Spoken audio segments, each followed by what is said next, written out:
ಭದ್ರಕಾಳಿ ಅಂಗಾರಕಾಳಿ ಉಗ್ರಕಾಳಿ ವಕ್ರಕಾಳಿ ಸಾಮುಂಡಿ ಕಾಳಿ ವೀರಕಾಳಿ ಸೂರಕಾಳಿ ಉಜ್ಜಯಿನಿ ಕಾಳಿ ಮಾಯಕಾಳಿ ಮಾಕಾಳಿ ಮಲ್ಲಿಕಾಪುರ ಕಾಳಿ.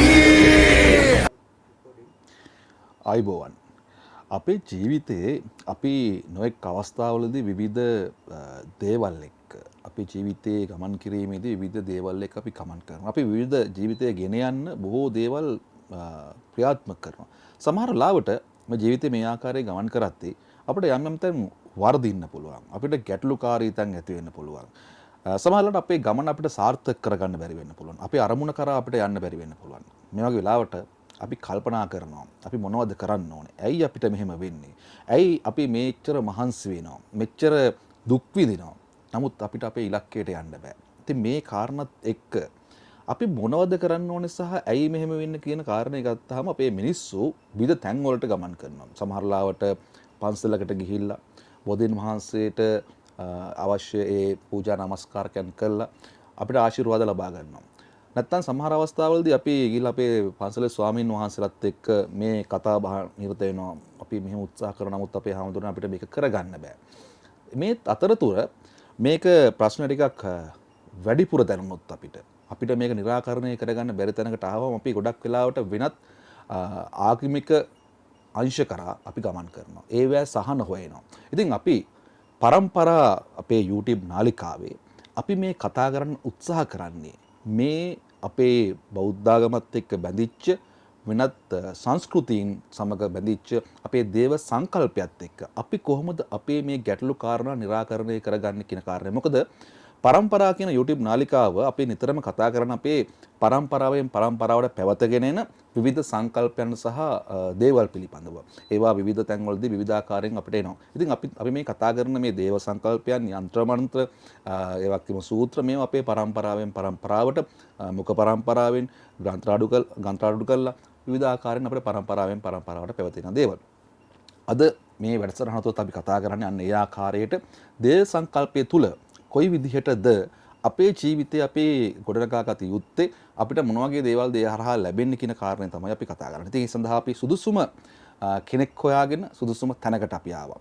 මිනුවන්ගොඩ සතර මහා දේවාලය කිව්වහම මම හිතන්නේ අද බොහෝ දෙනෙක් දන්නා කාරණයක්. මම ලංකාවම බොහෝ විට දන්න හඳුනන තැනක්. ඒත් එක්කම සතර මහා දේවාලයේ මේ කටයුතු කරන ආශා වෛජයන්ති මෑණියන්.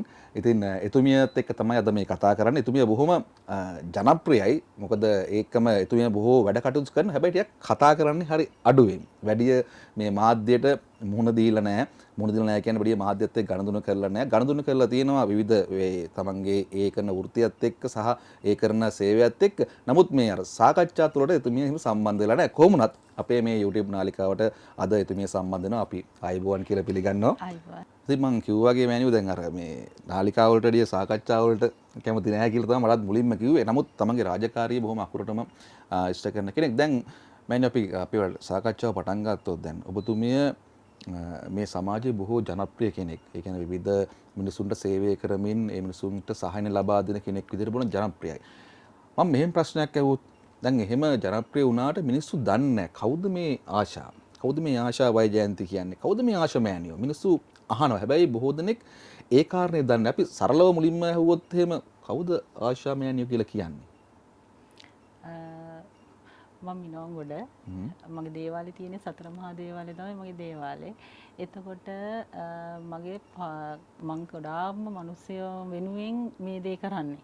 ඒ කියන්නේ මම මුදල් බලාපොරොත්තු වෙන්නේ නෙමෙයි මේ දේවල් කරන්නේ. මිනිස්සු ගොඩාක් එනවා මල් ළඟට ප්‍රශ්න තියෙන මිනිස්සු. ඉතින් ඒ වෙලාවට අර මාත් මේ ලොකු තැනකින් පටන් ගත්ත ගමන නෙමෙයි පොඩි තැනින් පටන් අරගෙන අද මේ තත්ත්වයට ඇවිල්ලා ඉන්නේ. ඉතින් ඒ ඉන්නේ හින්දා මට හිතුණා මම මේ දේ කරන්න ඕන. මොකද මාව දෙයියොත් තෝරගෙන තියෙන්නේ යම් කිසි විදිහින් දෙයියන් වෙනුවෙන් සේවාවක් කරන්නනේ. එතකොට ඒ හින්දා තමයි මම සතර මහා දේවාලේ කරන අතරතුර මගේ පදනම් තියෙනවා හදවතේ මනුස්සත්වයේ සමාජ සත්කාර පදනම, වෛජයන්ති කලා භවන, එතකොට වෛජයන්ති ලියසවිය කියලා මගෙන් තියෙනවා පදනම්. ඒ පදනම් හරහා මන් දේවාලෙත් කරන අතරතුර මේ සමාජයට සේවාවන් කරගෙන යනවා. ඔව් ඒ කාරණේ අමතන අපි පෞද්ගලිකව දන්න කියන කාරණයක්. මොකද එතුමිය දැන් මේ දේවක සංකල්පය මත ඉඳගෙන ඒ අවශ්‍ය සහන ලබා දෙන අතරතුරම මේ අසරණ ජනතාවත් එක්ක බොහෝ සිට එකට එකතු වෙලා වැඩ කරන පුද්ගලයෙක් විදිහට අපි දන්නවා එතුමිය. මොකද අසරණ මිනිස්සු හොයාගෙන යනවා. හොයාගෙන ගිහිල්ලා ඈත ගම් මේ නියම් ගම් හොයාගෙන ගිහිල්ලා ඒ අසරණ පුද්ගලයන්ට උදව් උපකාර කරන්න. මෙතනට එන්න ඕනේ නැහැ. අපි ඒ කාරණේ දන්න කාරණයක්. මම දැන් දේවාලය පිළිබඳව කතා කිරීමේදී අපි දැන් ඊට පෙරත් කීප විටක් මේ දේවාලයට පැමිණලා තියෙනවා. එතකොට තියෙනට වඩා දැන් ටිකක් දේවාල වෙනස් වෙලා තියෙනවා. දැන් මේ ගමන කෙමෙන් ඉදිරියට එන බව අපිට පැමිණි බව අපිට පේනවා. අපි මේ සතරමා දේවාලයේ ආරම්භය පිළිබඳව පොඩ්ඩක් සඳහනක් කරමු. කොයි කාලෙද කියන කාරණය. දැනට අවුරුදු 15කට කලින් තමයි දැන් 15ක් වෙනවා දැනට. 15කට ඉස්සෙල්ලා තමයි මේ දේවාලේ පටන් ගත්තේ. එතකොට පොඩි යහනක් හදාගෙන සාමාන්‍ය විදිහට තමයි වැඩ කරන්න ගත්තේ. ඉතින් දැන් අද වෙද්දී මම මුළු ලංකාව පුරාම හැම තැනටම ගිහිල්ලා වැඩ කරනවා. ඒ කියන්නේ යంత్ర මන්ත්‍ර, තොইল, බහිරව පූජා සියලුම දේවල්. ඒ කියන්නේ গুপ্ত විද්‍යාව සම්බන්ධ සියලුම දේවල් මම කරනවා. එතකොට මගේ ගෝලියෝ දැන් බිහි වෙලා ඉන්න ගොඩක්. ලංකාව හැම තැනම දැන් ගෝලියෝ ඉන්නවා මගේ. ඒ වගේම ගොඩාක් මිනිස්සු ඉන්නවා දැන් වැඩ කරගත්ත අය. ඉතින් අවුරුදු 15ක් තමයි මගේ කාල සීමාව මේ වෙද්දි. මම දැන් අවුරුදු 15ක් කියන කාලය විශාල කාලයක්. ඉතින් අර මම වැඩසටහන අතරතුරක් කතා කළා වගේම එතුමිය බොහොම ප්‍රියකරෝ. ඉතින් මම හිතන්නේ බොහොම තරුණ වයසෙන් තමයි මේ ගුප්ත විද්‍යාවත් එක්ක ගනුදෙනුව ආරම්භ කරලා තියෙන්නේ. මම හිතන්නේ සාමාන්‍යයෙන් අර අපි කියන්නේ ඒ වගේ කාලයක කෙනෙක් මේ වගේ දෙයකට පෙළඹෙනවා ටිකක් අඩුයි. ඉතින් අපි දකිනවා තරුණ තරුණියෝ මේ වගේ පැත්තකට යොමු වෙනවා අඩුයි. ඔබතුමියට කියන්නේ එහෙම යම් වරමක් ලැබුණාද මේ සඳහා? මොකද්ද උනේ ඒ වගේ අඩු වයසකින් මෙතනට සම්බන්ධ වෙන්නේ? ඔව් මම ගොඩාක් දුරට විශ්වාස කරුවේ නෑ. මම බුද්ධ ධර්ම විතරයි අදහන්නේ ඒ කාලේ. එතකොට මට සාමාන්‍යයෙන් මගේ තාත්තා නැති වුණා අවුරුදු 12න්. ඊට පස්සේ මට තාත්තාගේ රූපේ පේනවා. මං එක එක විදිහට මට කටහඬවල් ඇහෙනවා. එතකොට මං හිතුවේ මං ඒක මොකක් හරි මගේ හිතින් හිතන දෙයක් කියලා. ඊට පස්සේ මං හරියට කුතුහලයෙන් හිටියා ඉතින් මේ මොකද්ද කියන එක. ඊට පස්සේ සාමාන්‍යයෙන් මං හස්බන්ඩ් මැරි කරලා කාලයක් යද්දී අපිට ගොඩාක් ආර්ථික ප්‍රශ්න ආවා. ඒ ප්‍රශ්න එක්ක අපි ගොඩාක් මේ සම්බන්ධව නම් විශ්වාස කෙරුවෙම නැහැ. ඒත් මට අර ගොඩාක් අමනුෂ්‍ය බලවේග පේනවා. ඒ පේනකොට අහම්බු සිද්ධවීමක් සිදු වුණා මගේ යාළුවෙක්ගේ අම්මා කෙනෙකුට. ඒ කියන්නේ යකෙක් වෙහිලා කියලා අපේ ගෙදර ඇවිල්ලා ඒත් මම පිළිගත්තේ නැහැ. එයා එක්ක දේවාලයකට ගිය වෙලාවේ තමයි ඒ දේවාලික මහත්තයා මගේ පිටිපස්සෙන් පැන්නුවා. ඔයාට හොඳ වරමක් තියෙනවා. ඔයාට ලංකාවේ හොඳ තැනකට එන්න පුළුවන්. ඔයා බොරුවට මෙහෙම දික් විඳිනවා කියලා. මගේ පස්සෙන්ම ආවිල්ලා කියනවා මම බය වුණා ඊට පස්සේ ගොඩක්. ඊට පස්සේ ටික දැන් එතනින් අපි එළියට ඇවිල්ලා ටික කාලයක් යද්දි තමයි මේ හැමතිස්සෙම මේ කපු මහත්තයා මට කතා කරලා කියනවා ඔයාට හොඳ තැනක් තියෙනවා ලංකාවේ. ඇයි මෙහෙම දුක් විඳින්නේ කියලා. ඊට පස්සේ අර මාටත් ඉතින් කුතුහලයක් ඇති වුණා මොකද්ද මේ වෙන්නේ කියන එක මාත් ඉතින් ඊට පස්සේ ෆලෝ කරන්න ගත්තා.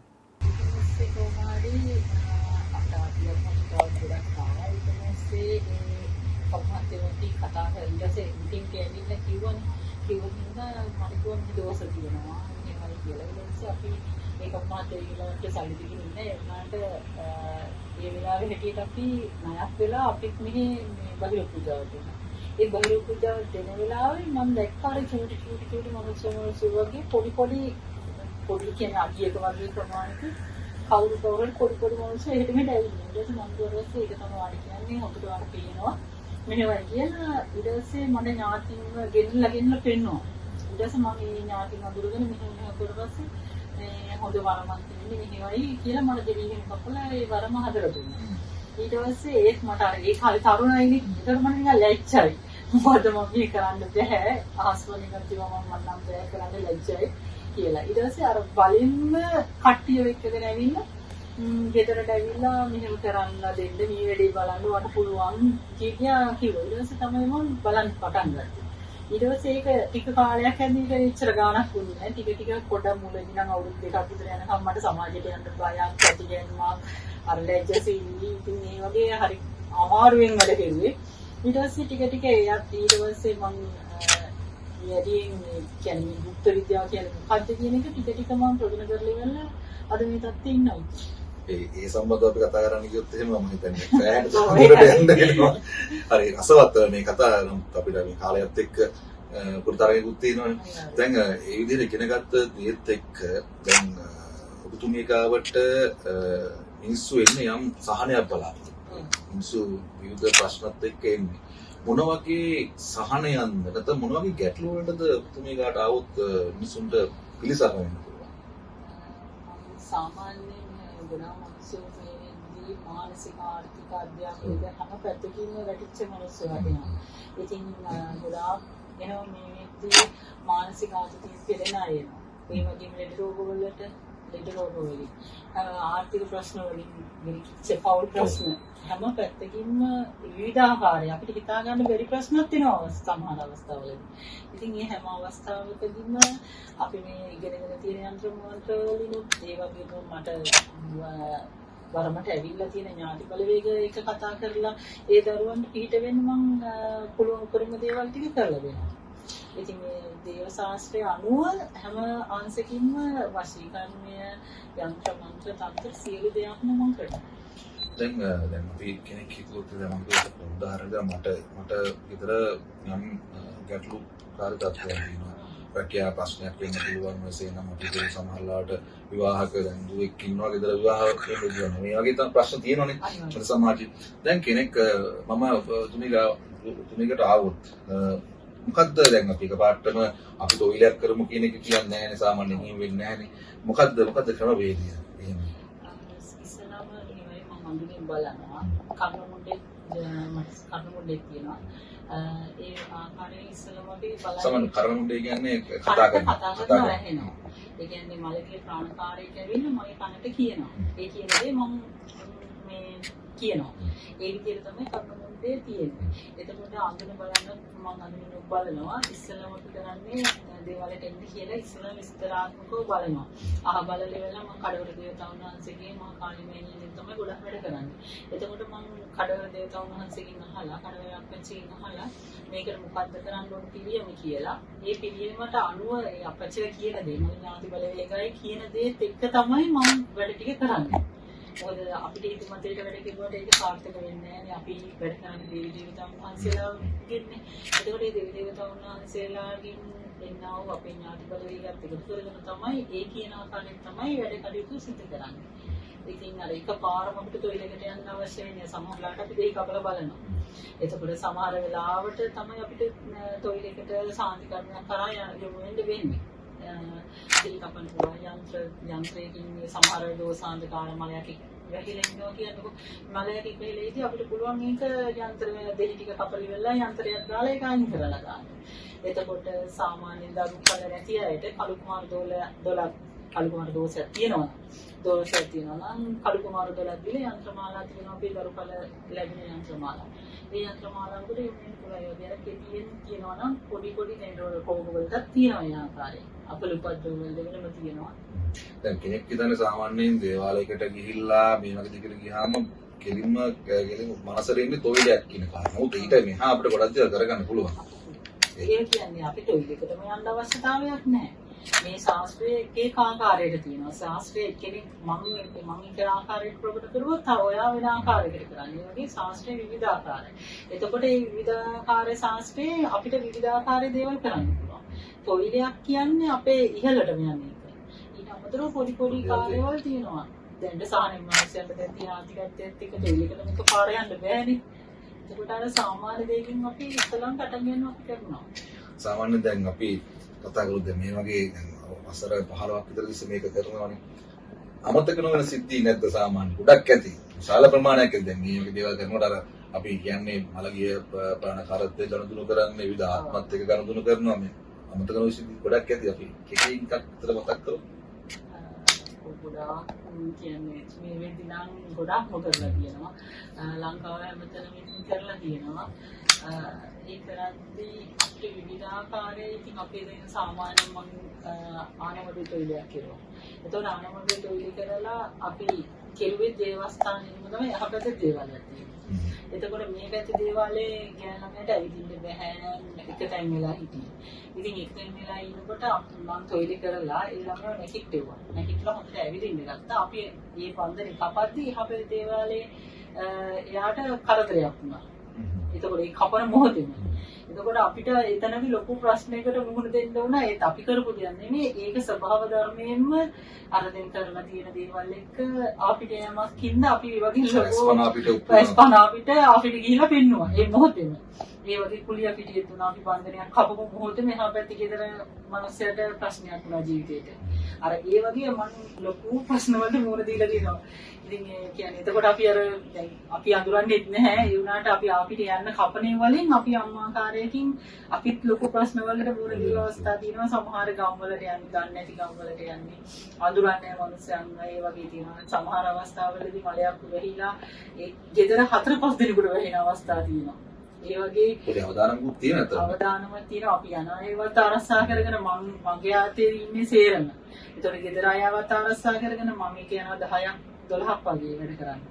එතකොට මගේ දෙර ගහන්න වෙනම යනවා. එතකොට හැම පැත්තෙම ආවතේ වලට ඒ වගේ යනකොට ඒගොල්ලෝ ගැන අවධානය, මගේ දරුවෝ ගැන අවධානය, සියලු දෙයක් ගැන මම අවධානයෙන් යන්නේ. මේ ලොකු කියන්නේ ජීවිතේ එක්ක ලොකු අමනුෂ්‍යාත්මත් එක්ක වැඩ කරන්නේ. ජීවිතේ ලොකු කරුණේ වලට තියලා තමයි ඉතින් අපි මේ වැඩේ කරන්නේ. නිකන් අර හිතනවා වගේ හරි ලේසි මේක සල්ලි වන්න කරන්නේ. මේ වැඩ එච්චර ගානක් නැහැ කියන එක නෙමෙයි අපි වැඩක් බාරගත්තාම මේක අපේ ඔළුවේ වැඩ කරනවා හැමතිස්සෙම ලොකු බරක් ඒ වැඩ ඉවර වෙනකම් මම වගේ වැඩක් කරුවා කියන්නේ ඔයා එන්නේ මං ළඟට විශ්වාසයක් ඉන්නේ ඒතකොට මම මේ විශ්වාසය රකින්න නම් මේ වැඩේ හරියන්න ඕනේ ඒ වැඩේ හරියන්න නම් මගේ ඔළුවේ අරක හැමතිස්සෙම වැඩ කරනවා මේ වැඩේ හරියන්නේ කොහොමද මම ඒකට ක්‍රියාමාර්ග ගන්න ඕනේ හැමතිස්සෙම ගෙදර පවුලට වැඩිය මම මූලිකත්වය දෙන දේවල්ට මම නියත වැදගත්ම කෙනෙක්ගේ විශ්වාසය රකින්නවා කියන එක හරි වැදගත් කාරණයක්. මේ විශ්වාසයත් එක්ක තමයි හැමදේම බැඳලා තියෙන්නේ. මොකද මේ වෙන දේවල් විශ්වාසයක් නැතුව අපි කියන සාමාන්‍ය මේ තැනකට එන්නේ ඒ තැන පිළිබඳව සහ ඒ ශාස්ත්‍රය පිළිබඳව විශ්වාසයත් එක්ක. ඒකත් එක්ක විශ්වාස රැකීම හරි වැදගත් වෙනවා. අපිට කාලය වලත් එක්ක මම දැන් ඔබතුමිය කරපු දේවල් පිළිබඳව කතා කරන්නට විශාල වශයෙන් පුළුවන් අපි ඉදිරි වැඩසටහන් කීපයක සැරේ කතා කරමු. දැන් අතරම දැන් මේ වර්තමානයේ ගත්තාම අපේ පවුල් පමණක් නෙමෙයි අපේ රට ලෝකයේ මේ හැමතැනම අපි දකිනවා විවිධ කරදර රාශියකට මුහුණ දෙනවා ස්වභාවික විපත් විශාල ප්‍රමාණයක් අපි දකිනවා අපි ලංකාව තුලත් ඒක දැක්කා ජාත්‍යන්තරෙත් ඒ වගේ යුද මේ කලබල තියෙනවා මම වතුර ගලනේවා නායම් ඊට පස්සේ ගිනි කඳ පිපිරීම් භූකම්පන මේ විශාල වශයෙන් මේ වගේ ඒවා තියෙනවා මේ தත්ත්වයට අපි මම මේ කාරණේ කියන්නේ වෙනතට වඩා දැන් මේ කාරණේ වැඩි කියන්නේ. අපි ලෝකේ පැත්තකින් තියෙනවා.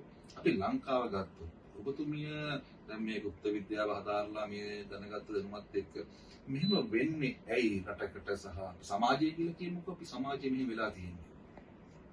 මම විදිහට පොඩාම් දැන් මේ වෙද්දි මොකද පිළිහිලා.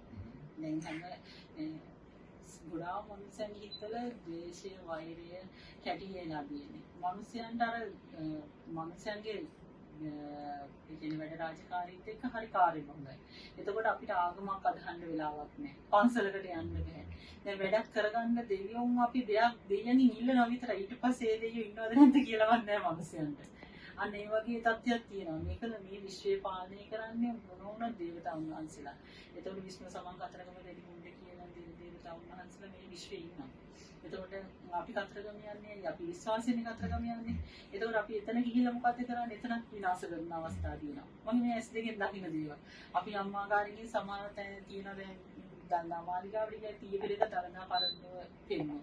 රාජා වහන්සේව තැන්පත් කරලා පෙන්වනවා. ඒක ප්‍රදර්ශනය කරුවාට පස්සේ එතන මේ ඉඳන් මේ පොලිමේම දවස් ගානක් කිවිටේ ඇඳගෙන කිසිම මූණක් කටක් හොදන්න නැතුව අර දවස් 3-4ක් පොලිමේ ගිහිල්ලා ඒක බල අපේ මේ සුද්ධ බුදු පියාණන් වහන්සේ රජාණන් වහන්සේගේ දන්ත ධාතුන් වහන්සේ බලන්න අපි අපිරිසුදුව ගිහිල්ලා කියලා බලනවා.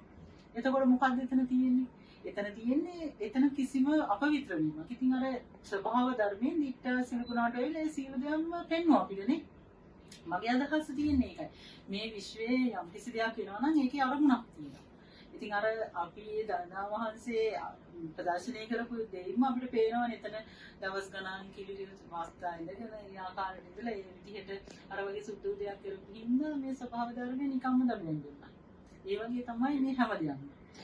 මම හිතන්නේ මේක අපි හැමෝටම අපි විසරණ අවසාන කොටසට ඇවිල්ලා තියෙන අපි හැමෝටම යම් පණිවිඩයක් අපි මේ සමාජය ගැන අපි හැදුනොත් මුළු සමාජයම හදන්න පුළුවන්. මුළු රටක් හැදෙනවා. අපි හැදුනොත් අපි අසල්වැසියත් හැදෙයි. සමහරවිට අපි දකින්නේ අපේ වැරදි දැන අපි අනිත් කෙනා දිහා වැරදියට බලන්නේ. ඒ නිසා මුතුමේ කියන විදිහට නිරන්තරයෙන් එකිනෙකාට උදව් කරන ගමන් දැන් කිව්වා වගේ දෙවියන්ගේ උදව් ගන්නවා. හැබැයි ඊට පස්සේ දෙවියෝ ඉන්නවද කියලා මතක නැහැ.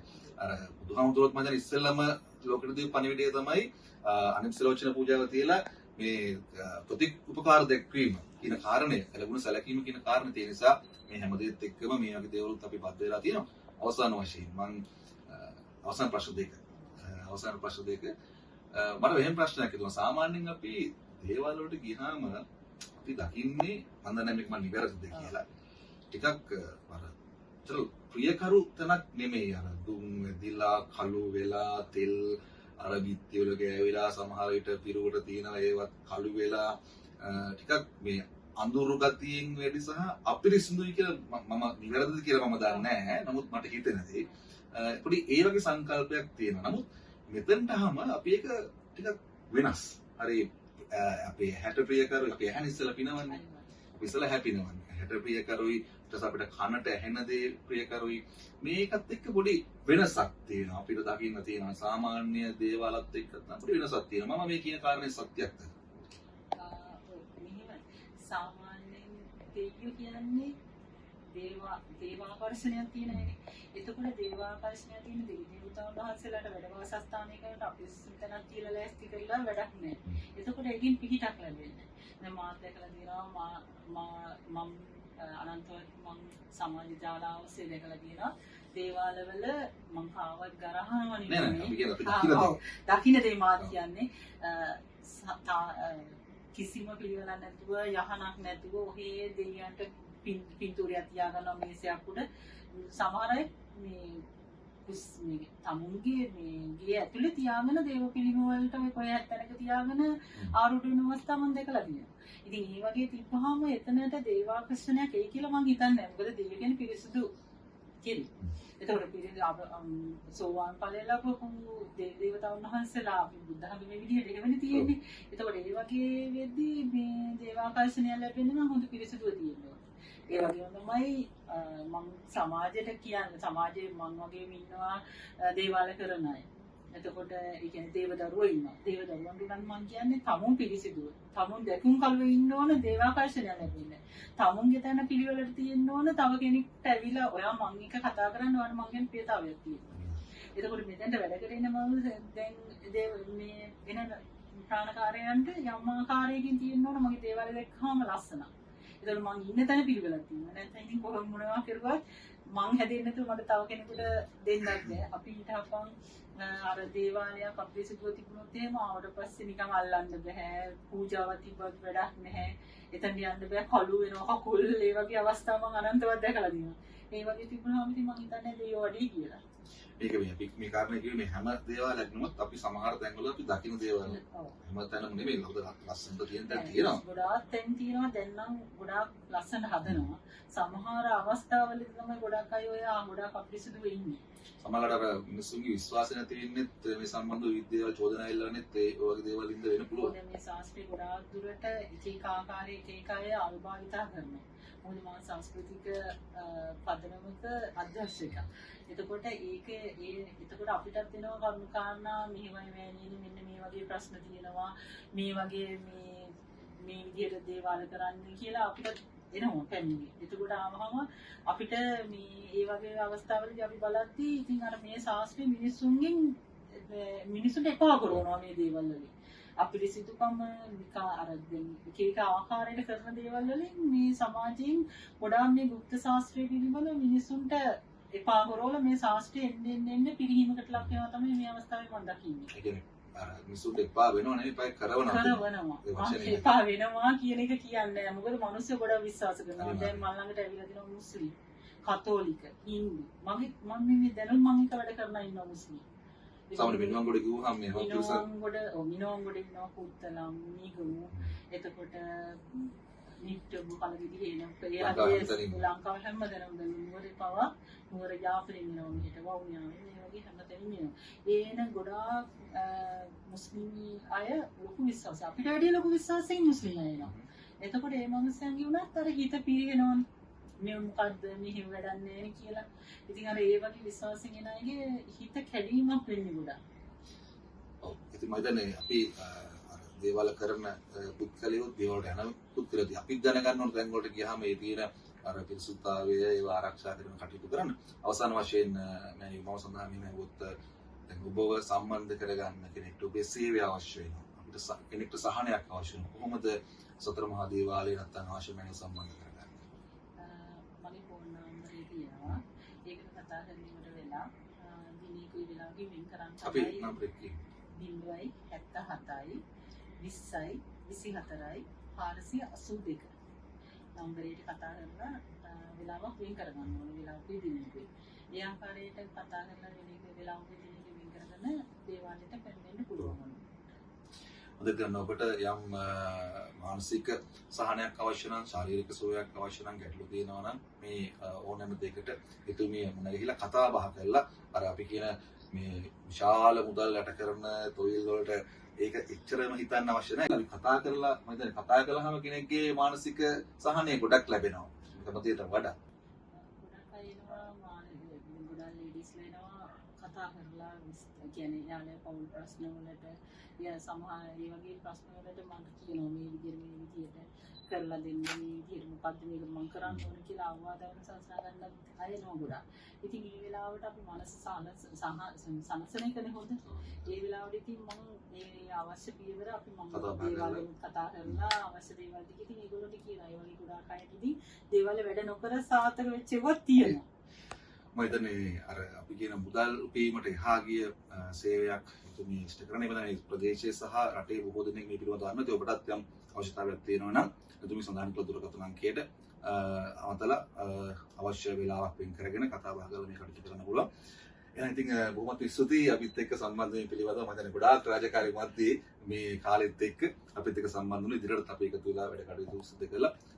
මේ ශේෂ්ත්‍රේ ඔබට ලබා දෙන්න ඕන තොරතුරු අපි ලබා දෙන සූදානම් විවිධ අවස්ථාවල විවිධ ආකාරයෙන් ඉතින් ආශා වෙනවා අපිත් එක්ක සම්බන්ධ වෙ ඉදිරියට. එසේනම් ඉතින් අදට අපේ වැඩසටහන අපි නිමාවටපත් කරන්න සූදානම් වෙනවා. අද පරම්පරාව අපේ YouTube නාලිකාවත් එක්ක එකතු වෙලා හිටපු සියලු දෙනාම ස්තුතියි. ඉදිරියේදී අපේ පරම්පරාවෙන් පරම්පරාවට අපිට ලැබුණු දායාදයන් අපි අනාගත පරපුරට දායාද කරන්නේ කොහොමද කියන කාරණය ඔබට කියන්න අපි ඔබත් එක්ක වෙන සූදානම් සියලු දෙනාටම එසේනම් ජය හා සතුට ලැබේවා.